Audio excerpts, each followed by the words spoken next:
There are lots of things we think we know about our current energy predicament, but experts now agree we're probably at what is known as peak oil. James Kunstler wrote The Long Emergency, perhaps the definitive book about a future without cheap energy. You find yourself in a situation now where worldwide demand is permanently outstripping worldwide supply. So, we're going to look at the conventional wisdom and the standard arguments and try to give you a few facts. Okay, argument number one. If Congress and the environmentalists would just get out of the way and let us drill more, we could be energy independent. Myth. Our current domestic reserves total about 21 billion barrels of oil. Alaska and offshore drilling would add about 30 billion for a total of 51 billion barrels. And we burn 7 billion every year. So do the math. It might extend the agony of our problem by a few years. We have forbidden exploration. UT Tyler Business Dean James Tarter. Some people want to blame big oil companies. Some people want to blame the American consumer.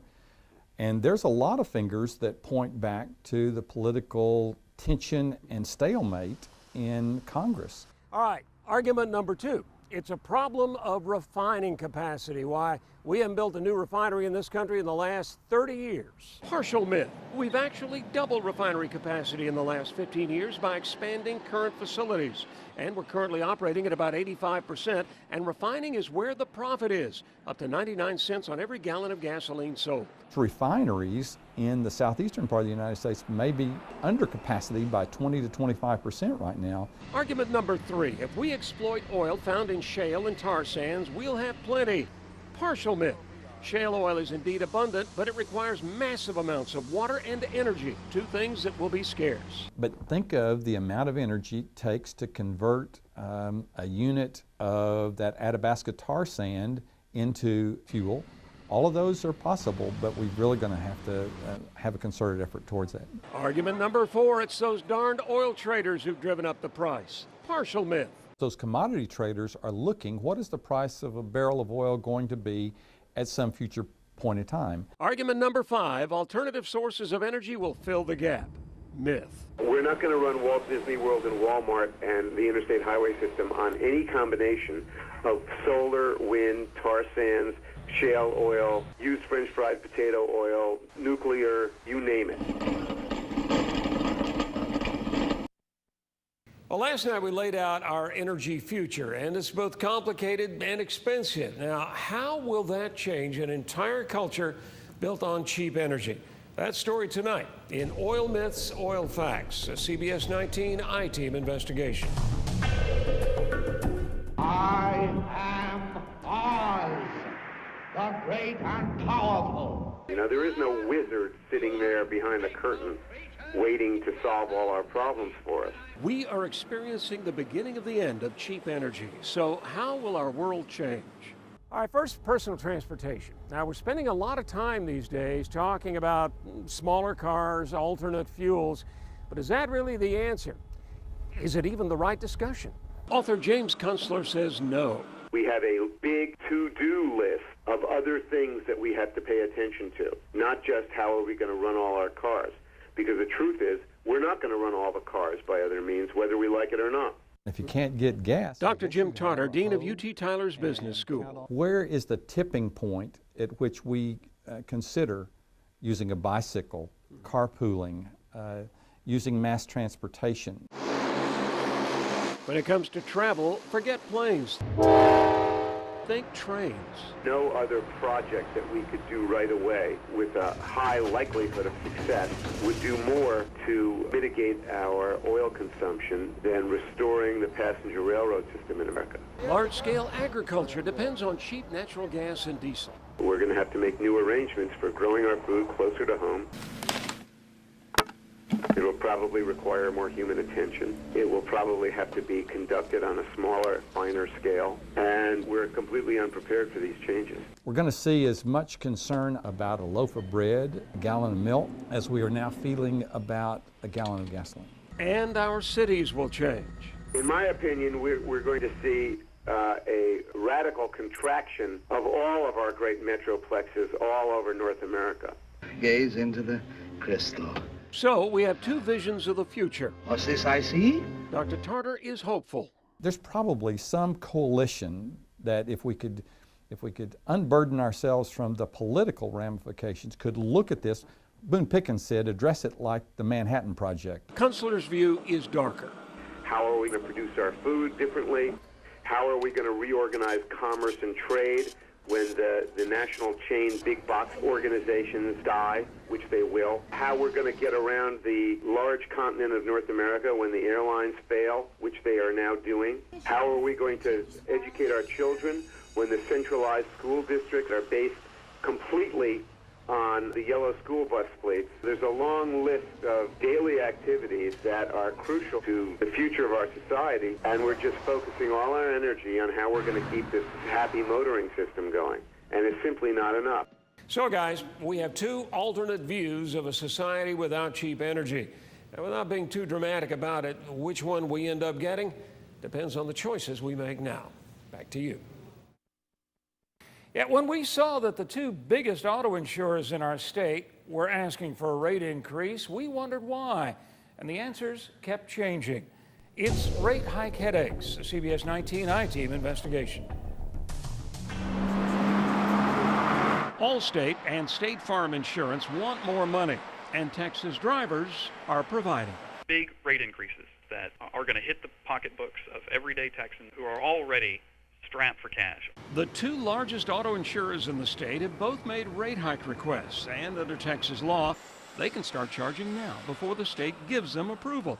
Alex Winslow of the consumer group Texas Watch says that system is backwards. Doesn't it make sense that we should have a process where they have to get approval before they start charging you more, rather than the insurance commissioner having to play catch up? Unfortunately, the insurance companies don't see it that way.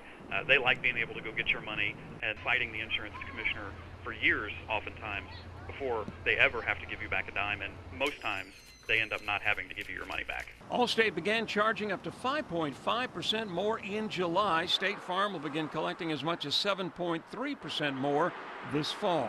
Allstate spokesman Bill Melander. And that's largely because of some increases in bodily injury expenses and an increase in collision rates. Which is all well and good, except the National Highway Traffic Safety Administration says accidents have been trending down in Texas since 2002. Total miles traveled, injuries, fatalities, they're all down. We brought that to Melander's attention, and his story changed. I need to correct myself a little bit, because the two things are, and I was in an accident frequency conversation earlier today, the two things are bodily injury and collision costs. Melander maintains, though, that Allstate is still paying out more. Let me correct two things, Kristen. It was the bigger issue, the primary issue with the July rate increase is bodily injury. They can just make a number up and say that's what they're going to start charging you. We need to link rate increases to real, measurable criteria. As long as the market's soft, I think you're going to keep seeing rates go up. Tyler insurance agent Tom Sorrell says the market is weak. You're probably going to see the rates go up, and there's not a lot we can do about it until they level out. You know, especially with these storms, and I think with the storms coming in, they can rationalize the rate and say, hey, we told you. It's really hard to believe. Risk overall in Texas is going down. Your policy, your premium dollar should reflect that. So instead of your premiums going up, they should go down to reflect the reduced risk that insurance companies are facing. And one question we still had in all this is the rate hike increase solely based on risk, or could there be another reason? We'll explore that in part 2. Back to you. All right, let's start with charges and countercharges made by the Democratic ticket. First, let's talk taxes. A tax cut for 95% of working Americans. 95%. The actual figure is 81% of households. Another big issue has been Obama's denial of a tax hike vote. The notion that I voted for a tax increase for people making $42,000 a year has been disputed by everybody who's looked at this claim that Senator McCain keeps on making. McCain was right, though only for single taxpayers. A married couple would have had to make $83,000. Next, we come to claims about health care plans. We estimate we can cut average family's premium by about $2,500 per year. Experts have looked at the Obama plan. They say savings that large, very unlikely. Senator Obama has changed positions on energy. I favor nuclear power as one component of our overall energy mix. Now, this one appears to be a flip-flop. As recently as last December, Obama said, "I'm not an advocate of nuclear power." Senator Biden is capable of stretching a point. John McCain said as recently as a couple weeks ago he wouldn't even sit down with the government of Spain. Actually, McCain didn't say that definitively. He simply refused to commit himself. Then there's the cost of the war in Iraq. We're spending $10 billion a month in Iraq at a time when the Iraqis have a $79 billion surplus. It was once projected to be as high as that. It's now down to less than $60 billion. Okay, next, we come to questions about this negative presidential campaign. And 100%, John, of your ads, 100% of them have been negative. Wow, 100, it absolutely is true. That may be the case for the last 3 weeks, but not the entire campaign. Obama has run more negative ads overall. Yeah, lots of charges have flown back and forth in this presidential campaign, so now we'll fact-check the Republican ticket. Our first issue, exactly how many troops are still stationed in Iraq? With the surge that has worked, we're now down to pre-surge numbers. Current plans have levels higher than pre-surge numbers through early next year. John McCain claimed ownership of a mortgage write-down proposal. It's my proposal. It's not Senator Obama's proposal. It's not President Bush's proposal. But I know how to get America working again, restore our economy, and take care of working Americans. Actually, authority for that very plan was included in that recently passed $700 billion rescue package. Then there's that $5,000 health care credit proposed by Senator John McCain. That's budget neutral. That doesn't cost the government anything. Independent budget experts say, though, the McCain health care plan would cost tens of billions of dollars a year. Then there were claims about Obama's health care plan. If you're a small business person and you don't insure your employees, Senator Obama will fine you. Actually, Obama's plan exempts small businesses.